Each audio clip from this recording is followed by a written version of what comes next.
And when I was doing the therapy sessions, I practically found a couple of key causes that create dependency later on in life.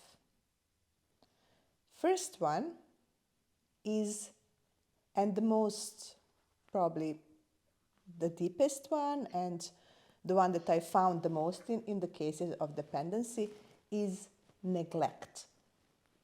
So if in our childhood, our caregivers or our parents, whoever was taking care of us, didn't really fulfill our needs, and we felt we were not important and seen.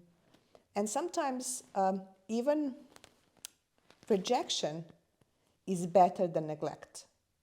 In neglect, you feel sort of almost invisible. Nobody hears me. Nobody will do anything for me. And then I develop deeply inside the beliefs that, my needs will never be met. And then this creates dependency and real need to sort of cling on others or try to find a way to make others provide for us. Second one is abuse, physical and verbal. And then you sort of start feeling worthless. And then you don't think you deserve to get anything. And you tried again to develop your ways to bring it, to take it or to have it from others.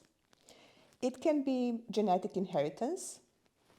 If we have seen dependency in the family, if, for example, our mother was dependent on father in any of these, like emotional needs, or you can see she's clingy, then you can, based on genetic information and based on what you've seen in the family, also sort of develop it. It can also be collective beliefs. In some countries, for example, even now as we speak, women cannot still drive, women cannot freely go in the streets dressed as they want or whatever.